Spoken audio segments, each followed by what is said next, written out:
नमस्कार साथियों, स्वागत है आप सभी का वाईफाई स्टडी 2.0 पर। मैं हूं अंकित अवस्थी। आप हैं मेरे सामने एक ऐसी खबर के बारे में चर्चा करने के लिए जिसको आपने अक्सर फिल्मों में तो देखा होगा। फिल्मों में क्या देखा होगा? फिल्मों में आपने कोर्ट के बयान सुने होंगे, कोर्ट के सामने जिरह करते हुए लोगों को देखा होगा। लेकिन आज मैं आपको एक ऐसी ही जिरह अपने मुंह से सुनाने वाला हूं जिसमें कोर्ट अंत में क्या बोलता है यह भी मैं आपको बताऊंगा। कोर्ट ने किस प्रकार से आरबीआई को, मतलब आज आपके सामने पूरी तरह से एक लाइव कोर्ट रूम का प्रदर्शन होने वाला है और मुद्दा है नोटबंदी। नोटबंदी तो सर बहुत पुरानी बात हो गई, 2016 की है। देखिए, कानून हमारे यहाँ चलता डिसीजन लेने में देरी से है, लेकिन परिणाम जब निकालता है ना तो फुल एंड फाइनल निकालता है। आज के सेशन में किरदारों की भूमिका हम पहले बता दें। नोटबंदी चूंकि सरकार ने की थी तो पहले किरदार से परिचय करा देते हैं। जैसे फिल्म जब शुरू होती है तो किरदारों का परिचय होता है, तो हम आपके सामने किरदारों का परिचय करा देते हैं। एक तरफ है सुप्रीम कोर्ट के सामने बैठे हुए जजेस, सुप्रीम कोर्ट के जजेस जिनका बेंच है 5 सदस्यों का, यानी 5 जजेस बैठे हैं सामने की टेबल पर। आप अपने दिमाग में पिक्चर बना सकते हैं। और 5 जज बैठे हुए हैं। 5 जजेस की बेंच को संवैधानिक पीठ कहा जाता है। ये लोग सुनवाई कर रहे हैं नोटबंदी के ऊपर। क्या सुनवाई कर रहे हैं वो भी मैं बताऊंगा। सामने की तरफ 2 लोग खड़े हैं, एक वो जिन्हें शिकायत है यानी का याचिकाकर्ता हैं, और दूसरे वो जो रेस्पोंडेंट हैं यानी कि उस शिकायत पर सुप्रीम कोर्ट को जवाब देने वाले लोग हैं। अब कौन कौन है, क्या क्या शिकायतें हैं, पहले थोड़ी सी चर्चा इस पर कर लेते हैं। थोड़ा सा इंट्रो समझ लीजिए। 5 लोग जज की भूमिका में हैं। एक तरफ शिकायत करने वाले वो याचिकाकर्ता हैं जिन्हें लगता है कि नोटबंदी सरकार के द्वारा लिया गया जल्दबाजी में एक गलत फैसला था, और उनका तर्क है कि सरकार ने यानी केंद्र सरकार ने अपने द्वारा जब फैसला लिया तो आरबीआई को फैसला सुनाया था, आरबीआई से सलाह नहीं ली थी। ध्यान से सुनिएगा। याचिकाकर्ता कहता है कि कोर्ट, मतलब सुप्रीम कोर्ट से कहता है कि जज साहब, हमारा मतलब शिकायत यह है कि केंद्र सरकार ने यानी प्रधानमंत्री ने जो 8 नवंबर 2016 को फैसला लिया कि आज रात 12 बजे के बाद से नोट 500 के और 1000 के चलने बंद हो जाएंगे, ये जो फैसला था ये केंद्र सरकार ने फैसला लिया था, जबकि नोट के विषय में जो फैसला है यह लेने का अधिकार आरबीआई को है। आरबीआई के अंदर आरबीआई का जो एक्ट है उसकी एक धारा है, दैट इज 26 क्लॉज 2, उसके तहत आरबीआई को यह फैसला लेने का अधिकार है। आरबीआई का सेंट्रल बोर्ड केंद्र को अपने द्वारा रिकमेंडेशन देगा, तब जाकर केंद्र गजट पेपर में इस खबर को छपवा सकता है। तो बोले ऐसी स्थिति में सवाल हमारा 2 लोगों से है, यानी शिकायतकर्ता सुप्रीम कोर्ट के माध्यम से 2 लोगों से जवाब चाहता है। वो 2 लोग कौन कौन हैं? एक हुआ केंद्र सरकार और एक हुआ आरबीआई। अब आपको यह पिक्चर क्लियर हो जानी चाहिए और होपफुली हो चुकी होगी कि सुप्रीम कोर्ट के सामने 2 पार्टियां खड़ी हैं, लेकिन एक पार्टी जिसने शिकायत की है उसने 2 को घेरा है। किस किस को? केंद्र सरकार को और आरबीआई को। अब केंद्र सरकार की तरफ से कौन खड़ा होता है? केंद्र सरकार की तरफ से केंद्र सरकार का वकील, सरकारी वकील, नाम बता दीजिए उसका क्या है? Attorney general. वो केंद्र सरकार की तरफ से अपना पक्ष रखने के लिए खड़े होंगे।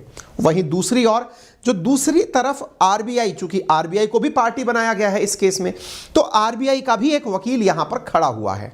तो अब आप एक तरफ से ऐसे सुनिए कि शिकायतकर्ता वो भी वकील के माध्यम से बात रख रहा है। कोर्ट के अंदर आप और हम अपनी बातें नहीं रख सकते, इसके लिए पढ़े लिखे लोगों की जरूरत है जिन्हें एक विशेष प्रकार का ज्ञान हो, उन्हें आप वकील कहते हैं। तो जो वकील है, जो शिकायत करता है, वो भी वकील के माध्यम से है, एडवोकेट के माध्यम से है, और रेस्पोंडेंट जो है वो भी किसके माध्यम से है? एडवोकेट के माध्यम से है। अब शिकायतकर्ता वाला जो वकील है उनका परिचय करा दूं। शिकायत करते वाले वकील में जो सबसे बड़ा प्रमुख चेहरा है उनका नाम है पी चिदंबरम। नाम तो सुना होगा। आप रहे हैं पूर्व वित्त मंत्री कांग्रेस सरकार के अंदर, जब यूपीए गवर्नमेंट इंडिया में हुआ करती थी। आप देश के वित्त मंत्री भी रहे हैं, आप आरबीआई के पूर्व गवर्नर भी रहे हुए हैं। यानी अब आप विचार करिए, क्या पी चिदंबरम साहब ने एडवोकेसी भी कर रखी है क्या? जी हां। तो अब आप सोचकर देखिए कि चिदंबरम साहब के पास में क्या क्या है अपनी तरकश के तीरों में। अपना अनुभव किस बारे में? जब वो गवर्नर थे। नंबर 2, अपना अनुभव जब वो वित्त मंत्री थे। और नंबर 3, अब सुप्रीम कोर्ट के अंदर एडवोकेट हैं। तो इतना भारी आदमी शिकायतकर्ता की तरफ से बातें रख रहा है, तो शिकायतकर्ता की शिकायत हल्की तो नहीं होगी।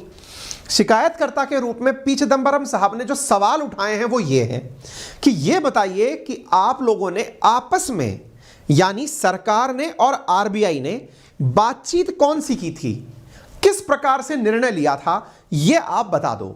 अब ध्यान से सुनना, यहां पर जब यह फैसला लिया गया था, यह बड़ा ही इंटरेस्टिंग वाकया है कि जब नोटबंदी का 8 नवंबर को फैसला हुआ 2016 को, सरकार ने 5 बड़े अपने मुद्दे गिनाए कि हम ये क्यों करना चाहते हैं, काला धन की बाहर निकालना चाहते हैं, है ना, भ्रष्टाचार मिटाना चाहते हैं, डिजिटल क्रांति लाना चाहते हैं, ये सब पॉइंट गिनाए थे सरकार ने।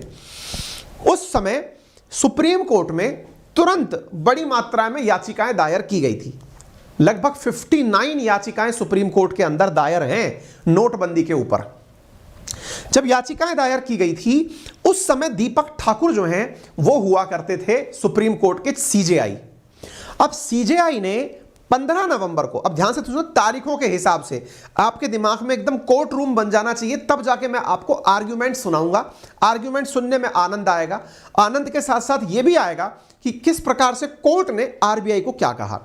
तो अब यह बात है कि जब 8 नवंबर को यह फैसला होता है कि भाई नोट चलने बंद हो जाएंगे, उस समय पर कोर्ट में दीपक ठाकुर साहब क्या थे, सीजेआई थे, उन्होंने एक टिप्पणी दी।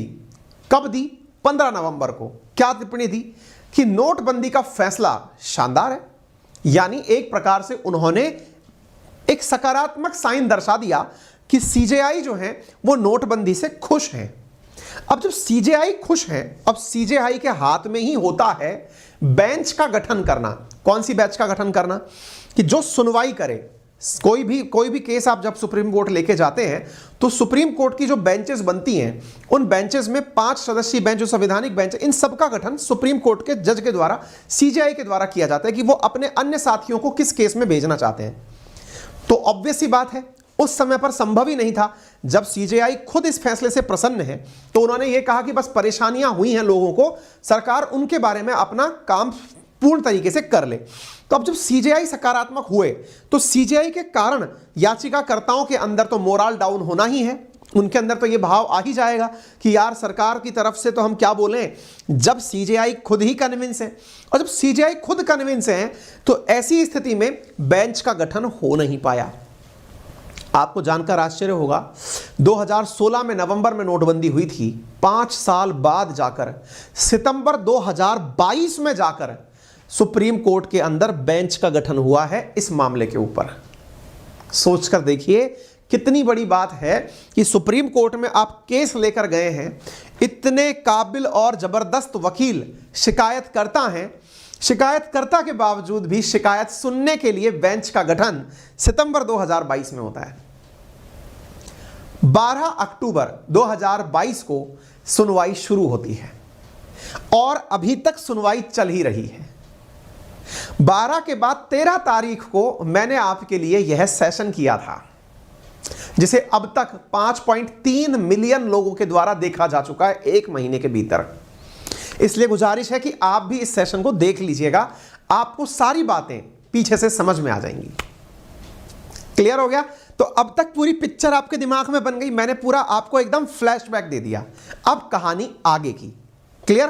तो यहां तक की जो कहानी हुई, इसमें सुप्रीम कोर्ट के सामने आरबीआई, अब आपको पिक्चर क्लियर होनी चाहिए, एक तरफ सुप्रीम कोर्ट बैठा हुआ है, एक तरफ बैठी हुई है सरकार के साथ आरबीआई, और इधर से शिकायतकर्ता जिनके पास में प्रमुख चेहरा पी चिदंबरम साहब का है। आप दोनों एक दूसरे के सामने सुप्रीम कोर्ट के माध्यम से रेस्पॉन्ड दे रहे हैं। क्लियर? अच्छा, जब यह बात हुई तो स्वाभाविक है सुप्रीम कोर्ट इन दोनों पार्टियों को, केंद्र सरकार को और आरबीआई को, कुछ ना कुछ नोटिस देगी। तो वो नोटिस देने के काम हुए। इसके बाद में अब की आज की न्यूज क्या है, जिसके आधार पर सुप्रीम कोर्ट ने कुछ तथ्य दिए हैं, कुछ बातें बोली हैं, अब उन पर चर्चा कर लेते हैं। सुप्रीम कोर्ट ने हाल ही में केंद्र सरकार और आरबीआई से क्या कहा है, जरा सुनिए।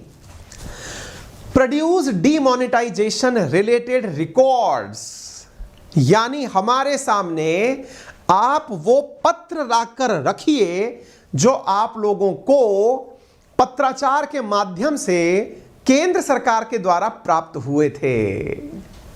हाँ जी, कुछ बड़ा हो सकता है, ध्यान से सुनिएगा, बहुत बड़ी बहस चल रही है देश में, संभव है कि आपका ध्यान उस पर ना हो। और मजेदार बात मैं पहले ही क्लियर कर दूं, आप में से कुछ लोग ये कह सकते हैं कि सर अब तो सांप निकल गया, लकीर पीटने से क्या फायदा, नोटबंदी तो होनी थी, वो तो हो गई, जिनका नुकसान होना था वो हो गया, लेकिन इसका क्या फायदा। ऐसा नहीं है।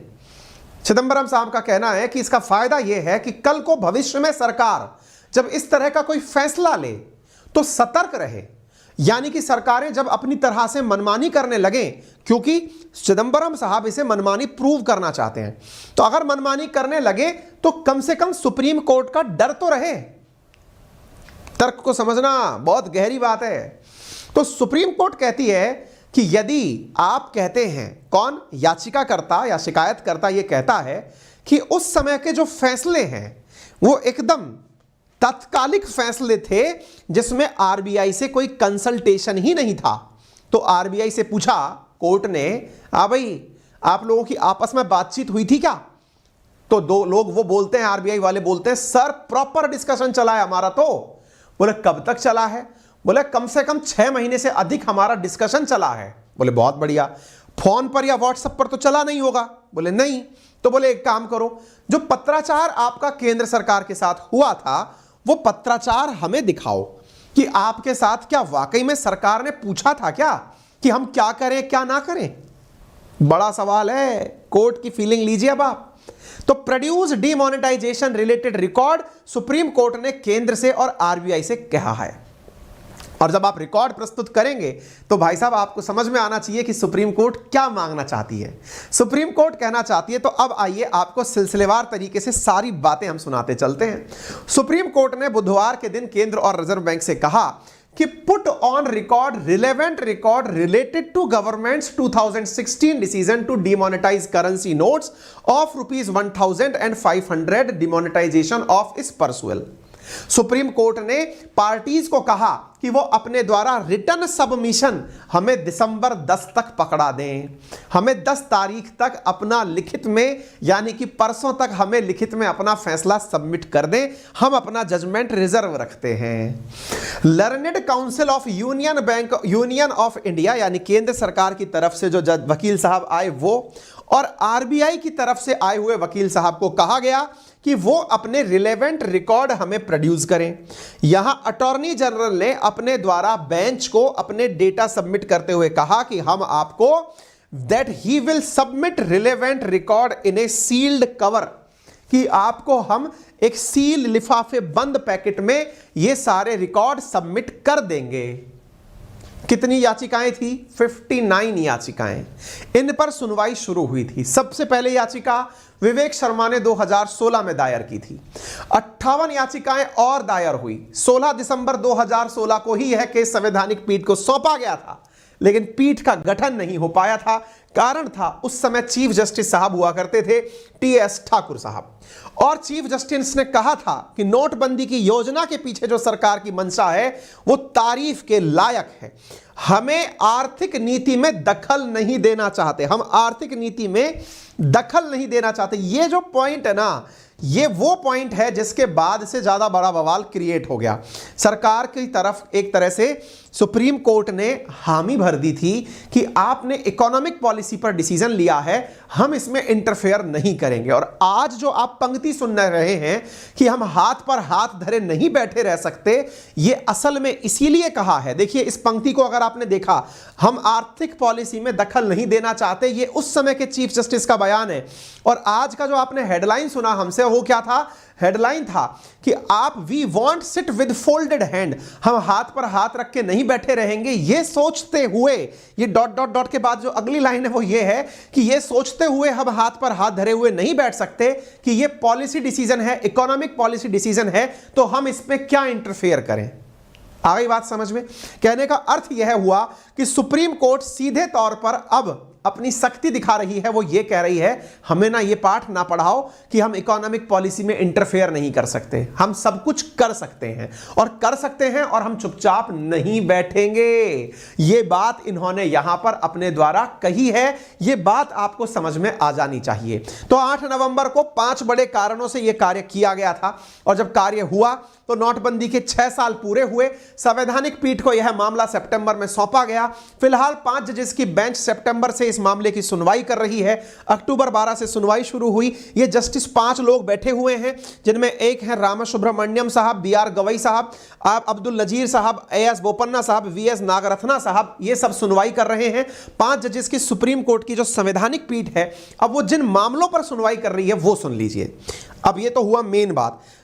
अब देखिए, कोर्ट में जब भी कोई बात जाती है ना, तो असल में सवाल जो पूछा जाता है कोर्ट के अंदर जब बहस होती है, तो इस बात पर होती है, किस बात पर होती है कि साहब एक बात बताओ कि इसमें मतलब रूल ऑफ लॉ कहां इन्वॉल्व है। मैं अक्सर आपसे जब भी बात करता हूं कि हम जिस भी देश में रहें, चाहे आप यहां रहें, किसी और देश में जाकर रहें, उस धरती का अपना एक कानून होता है जो कि वहां की संसद द्वारा बनाया होता है, वहां के शासन के द्वारा बनाया होता है।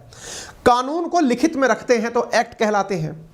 ऐसे ही देश में आरबीआई के लिए कोई एक्ट बना हुआ है जिसके आधार पर आरबीआई को धन संचालन की जिम्मेदारी देश में दी हुई है। आरबीआई का पास एक एक्ट है जिसका नाम है भारतीय रिजर्व बैंक अधिनियम की धारा 26 क्लॉज 2।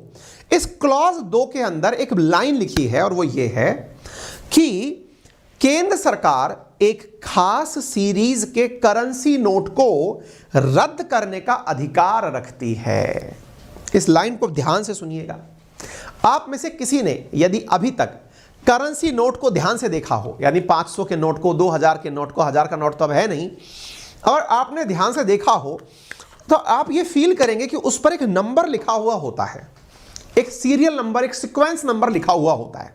अगर आपने सीक्वेंस नंबर देखा हो, समटाइम्स क्या होता है, नोट छपने के बाद, सुप्रीम को नोट छपने के बाद आरबीआई को यह रियलाइज होता है कि यार जो हमने नोट छापा था ना, उसमें कुछ मिस्टेक हो गई है। ऑब्वियस सी बात है, जैसे आप किताब की छपाई करते हैं, आप कोई भी नोट्स निकालते हैं, समटाइम्स इंक में गड़बड़ हो जाना या फिर समटाइम्स नोट के अंदर वो प्रॉपर चीज ना बन पाना जो आप जचाना चाह रहे थे, टेक्निकल काम है ना। ऐसी स्थिति में आरबीआई के कानून में एक धारा डाल रखी है कि अगर आरबीआई को ऐसा लगता है कि कोई सीक्वेंस गड़बड़ हो गया है, टेक्निकल फ्लॉ है, हो सकता है, तो ऐसी स्थिति में इतने नोट कहां गायब हुए, कल को कोई ये कहे कि इस सीक्वेंस का नोट निकालो, तो उसके लिए कानून बनाया हुआ है। और कानून ये है कि आरबीआई सुप्रीम उसको केंद्र सरकार को बोलेगी कि सर इस धारा का उपयोग करते हुए इस नंबर से, जैसे मान लो कि 10,05,201 नंबर से लेकर के 10,05,250 तक के जो नोट हैं, इन्हें आप चलन से हटा दो। आ गई बात समझ में? कहने का अर्थ यह हुआ कि एक पर्टिकुलर सीक्वेंस को हटाने की यहां पर आरबीआई क्षमता देती है केंद्र सरकार को। ओके, इसके लिए केंद्र सरकार गजट पेपर में यह मानते हुए कि सब लोग उसे पढ़ेंगे, वहां पर इस बात को छाप देती है कि भाई ये नोट चलन से बाहर किए जाते हैं। यह प्रक्रिया है। सरकार ने क्या किया कि इसी धारा का उपयोग करते हुए संपूर्ण 500 के और 1000 के नोट ही चलन से बाहर कर दिए। बहस इस मुद्दे पर हो रही है कि भाई साहब आपसे कहा गया था सीक्वेंस आउट करना, आपने तो नोट ही आउट कर दिया। आपने तो 500 और 1000 का नोट, 1000 का नोट तो अब दिखता ही नहीं है, यानी कि कहीं हो ही नहीं सकता। यानी आपने चलती हुई एक करेंसी को ही जीरो कर दिया। इस नोट में इस धारा का इंटरप्रिटेशन ये कहां से आ गया, इस बात को लेकर बहस छिड़ी हुई है। आ गई बात समझ में? यानी ये वो तर्क है जिसके ऊपर बात की जा रही है। और दूसरा जो सवाल बनता है वो ये है कि भाई आरबीआई अपने सेंट्रल बोर्ड के कोरम के द्वारा निर्णय करके केंद्र को बताती है। अब देखो, ये बात तो सबसे पहले आरबीआई को पता चलेगी ना कि मेरा ये नोट गलत छप गया, तभी तो वो केंद्र को जाके सिफारिश देगी। अब आरबीआई को पहले पता चलेगा, तब वो केंद्र को कहेगी। आरबीआई इस फैसले को अपनी मर्जी से नहीं ले सकती। पता चले कि हाँ भाई एक काम करो, इधर की तरफ मान लो कि अंकित अवस्थी के खाते में इतना पैसा गया था, इसको आज गवर्नर के मन में आ गई फिरकी लेते हैं इसकी, तुरंत सरकार को बोलता है कि सर इतने से लेके इतने नोट तक को ना जीरो डिक्लेयर कर दो। ऐसे मजाक चल रही है क्या? ऐसे नहीं होता है। तो फिर क्या होता है, बकायदा कोरम गठित होता है। कोरम का मतलब हुआ गवर्नर के साथ साथ डिप्टी गवर्नर लोग सब बैठते हैं, सेंट्रल बोर्ड की मीटिंग होती है, सेंट्रल बोर्ड इसको लिखित दस्तावेज के रूप में केंद्र को भेजता है। तो चिदंबरम साहब का कहना है कि आरबीआई वालों, क्योंकि मैं गवर्नर रह चुका हूं, कम से कम यही बता दो कि तुमने वो लेटर कौन सा दिया था केंद्र को लिख करके कि साहब नोट बंद कर दो। यानी तुमने लेटर दिया था केंद्र को कि लेटर तुमको मिला था केंद्र से। बड़ा फैसला है साहब ये बात वकीलों वाली है, लेकिन है गजब तरीके से। भाई अल्टीमेटली तुमने इस कानून का उपयोग किया। कानून कहता है कि आरबीआई सजेस्ट करेगी केंद्र को। उल्टा हो रहा है यहां पे भाई, यहां केंद्र को आरबीआई को केंद्र सजेस्ट कर रहा है। अब भाई साहब इसमें तो सब फंसेंगे। तो आरबीआई अपने द्वारा सफाई देती फिर रही है, सफाई देते हुए फिर रही है, सर हमने तो 6 महीने पहले से ही केंद्र से बात कर रखी थी, लेकिन हम टुकड़ों में बात करते थे ताकि किसी को पता ना चल जाए कि हम कुछ बड़ा प्लानिंग कर रहे हैं। चिदंबरम साहब ने कहा ठीक है, बढ़िया है, अगर ऐसा है तो आपके 6 महीने पुराने वाले डॉक्यूमेंट लाके रख दो।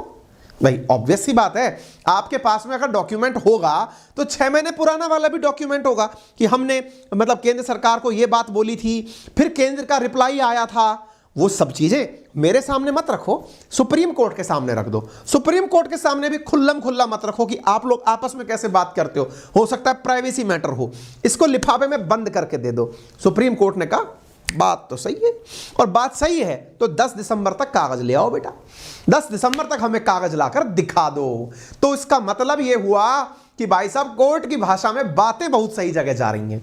आपको आर्ग्यूमेंट समझ में आ रहा है कि नहीं आ रहा है, एक बार थम्स अप करके कमेंट बॉक्स में बता दो कि साहब ये पॉइंट जो है ना वो सही जगह जा रहा है कि नहीं जा रहा है। ठीक है, तो आप यहां देख सकते हैं, यहां पर इन्होंने कहा है कि प्रोसेस फॉलोड बाय द, ये चिदंबरम साहब केंद्र से उससे सुप्रीम कोर्ट के सामने बात बोल रहे हैं कि process followed by the government was deeply flawed, यानी गलतियां थी and should be struck down by the court. जो प्रक्रिया थी ना उसको, और इसमें यह कहा चिदंबरम साहब ने कि the process wasn't in accordance with the RBI act and made a mockery of rule of law of this country. इस देश के कानून का मजाक बना दिया गया। देखिए बड़ी, मैं मतलब ये समझो कि चिदंबरम साहब बन के आपके सामने बोल रहा हूं, फिल्मी स्टाइल में इसका मजाक बना के रख दिया कानून का। ठीक है, तो P Chidambaram said that any power of the government to demonetise is only a recommendation of central board, but there was a reversal of the procedure in the present case. आ गई बात समझ में कि सामान्यतया ये यूं होता है, हो उल्टा गया है, और अगर उल्टा हो गया है तो सर जी इसके बारे में बात बताओ, क्योंकि it is outrageous, deeply flawed. ये इन्होंने बातें 25 नवंबर को अपनी बहस में बोली। उन्होंने कहा, चिदंबरम साहब ने कहा, मैंने कहा ना तब से लेके 12 अक्टूबर से लेके अब तक चल रही है सुनवाई।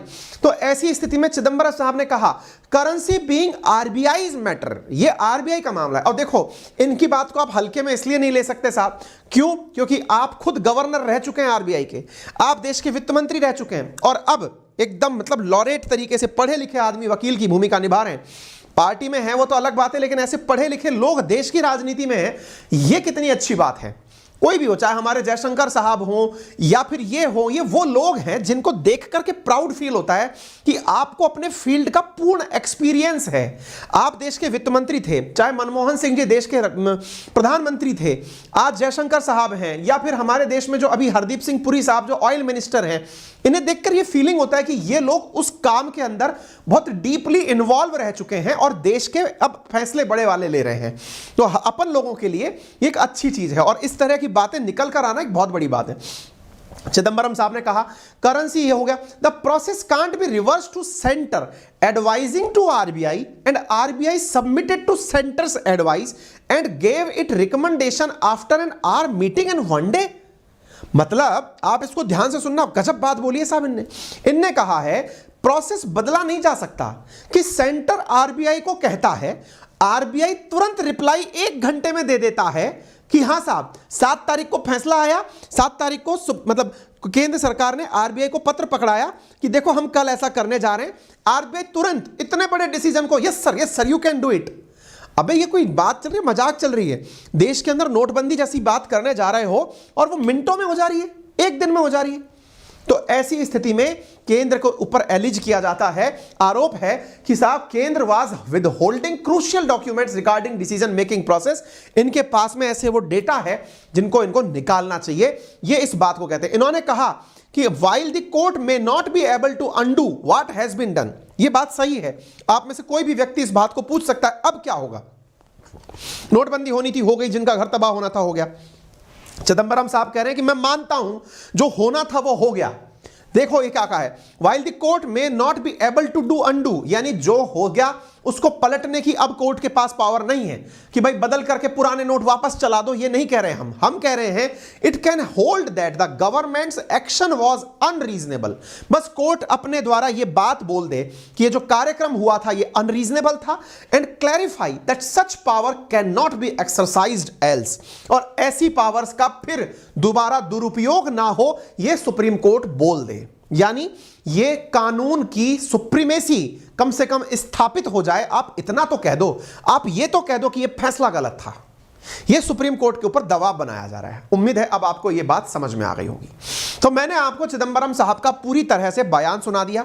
ये कानून है जो जिसकी बातें हो रही हैं, 26(2) जो कानून है ना, सेक्शन 26 क्लॉज 2, वो ये लिख रहा, on recommendation of the central board the central government may by notification in the gazette of India declare that with effect from such date as may be specified in notification any series of banknote of any demonetization shall cease to be legal tender।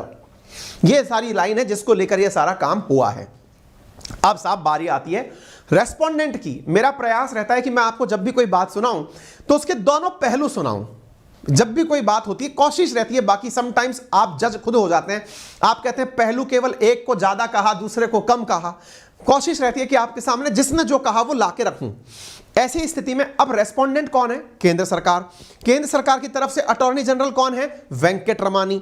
Venkat Ramani ने अपनी तरफ से बातें रखी। इन्होंने कहा भाई इधर की तरफ से चिदंबरम साहब ने बातें बोल दी, उधर देश का सबसे बड़ा वकील अटॉर्नी जनरल खड़े होते हैं साहब। अब वो बोलते हैं इट इज रॉन्ग टू से कि डिमोनेटाइजेशन फेल्ड।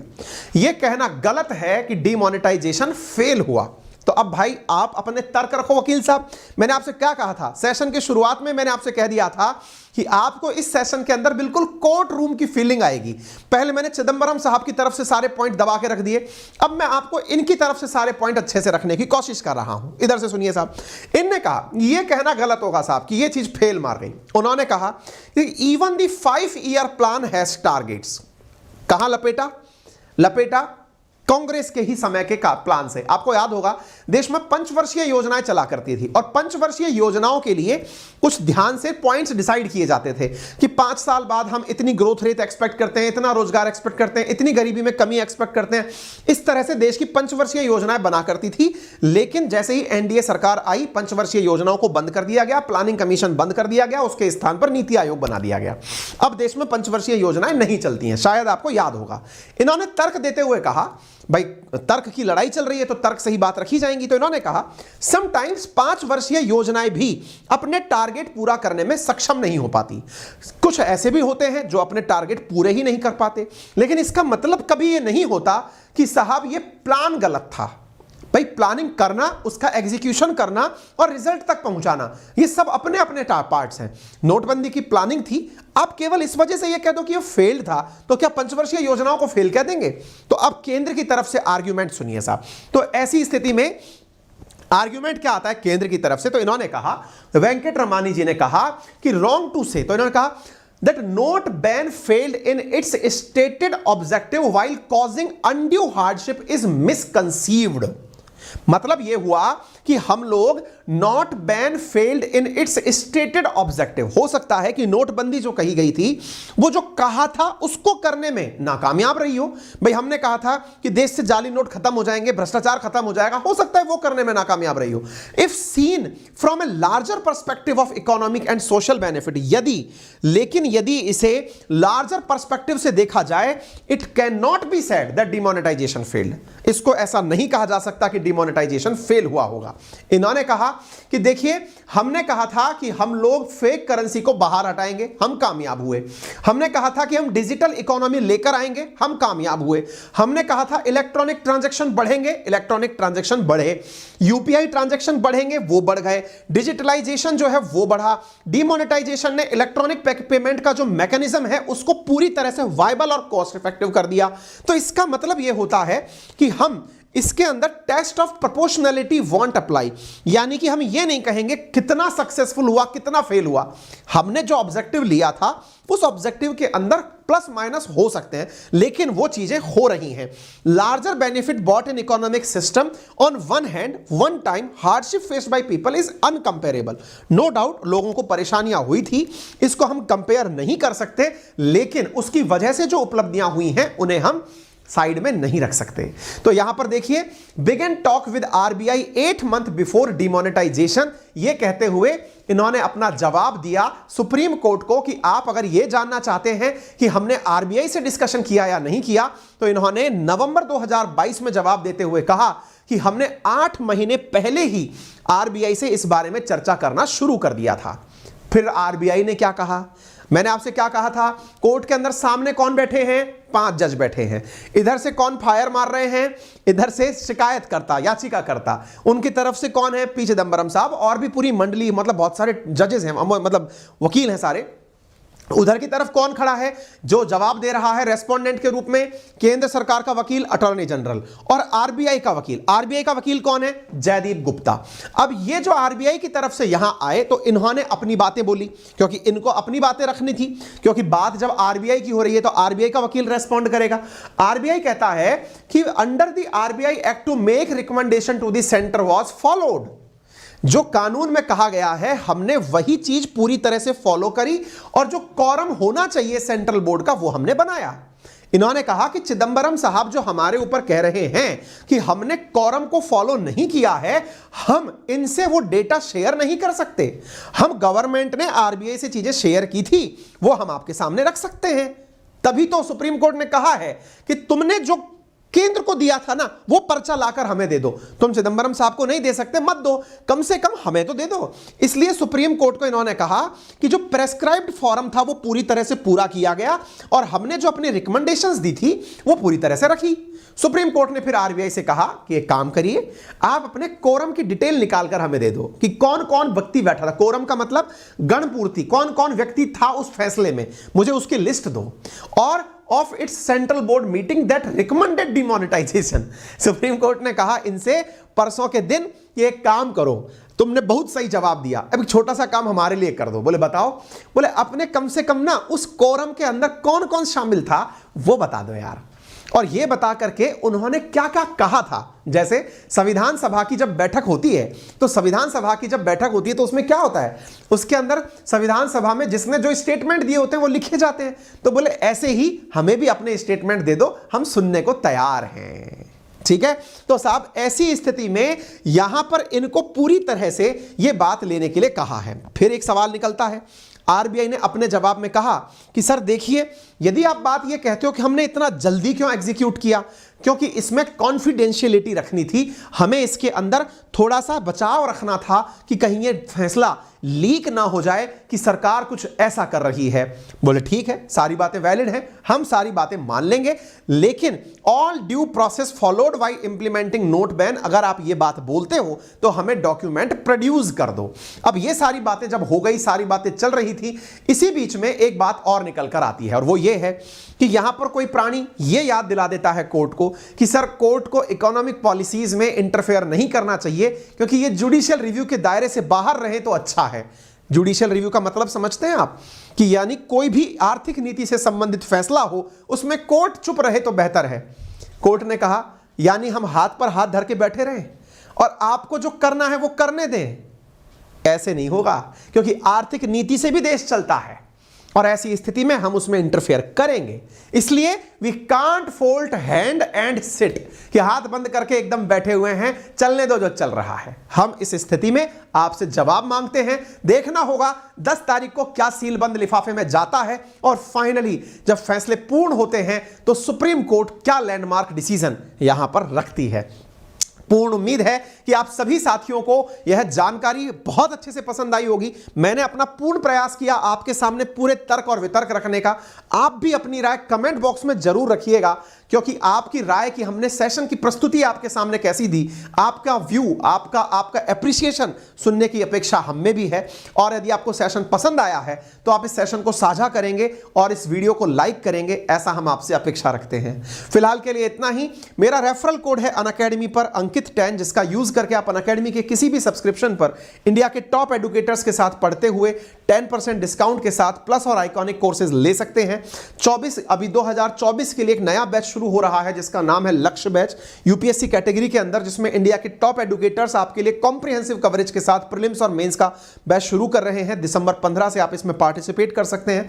हिंदी मीडियम के लिए लक्ष्य बैच शुरू हो रहा है और इसके साथ साथ सीसेट की प्रिपरेशन के लिए 12 दिसंबर से 8,999 में टॉप एडुकेटर्स के द्वारा सीसेट का बैच शुरू हो रहा है। आप उसमें पार्टिसिपेट करें। पूरे साल भर का सब्सक्रिप्शन आपके लिए 4,364 रुपए प्रति माह पर उपलब्ध है। इजी ईएमआई ऑप्शंस के साथ आप उनके साथ उसे परचेज कर सकते हैं। इतना ही नहीं, यदि आप ऑप्शनल करना चाहते हैं तो ऑप्शनल के लिए pub ad, polity, history, psychology, agriculture, mathematics और हिस्ट्री ये सब्जेक्ट शुरू हो रहे हैं। इनमें से कुछ इंग्लिश में है, केवल इंग्लिश में है, हिस्ट्री इंग्लिश में है, पबएड इंग्लिश में है, पॉलिटी इंग्लिश में है, और जो साइकोलॉजी है वो बाइलैंग्वेज है, एग्रीकल्चर बाइलैंग्वेज है, मैथमेटिक्स बाइलैंग्वेज है और हिस्ट्री हिंदी में है। और ये आपको बहुत ही नॉमिनल दाम में उपलब्ध हो रही है, मात्र 9,000 रुपए के अंदर। तो जिनका भी अभी मेंस हुआ, रिजल्ट बेहतर हो गया, बढ़िया है, नहीं हुआ, रिजल्ट अच्छा नहीं आया, उन्हें ऑप्शनल इस समय रिवाइज कर लेना चाहिए और उसके लिए उन्हें मात्र 9,000 रुपीज में यह कोर्स ऑफर किया जा रहा है। आप जाकर ऑप्शनल की क्लासेस ले सकते हैं। फिलहाल के लिए इतना ही। अपना ख्याल रखें, बड़ों का सम्मान करें, छोटों को प्यार दें, अपना व्यक्तित्व इस प्रकार से विकसित करें कि महिलाएं आपके साथ सुरक्षित महसूस करें। धन्यवाद।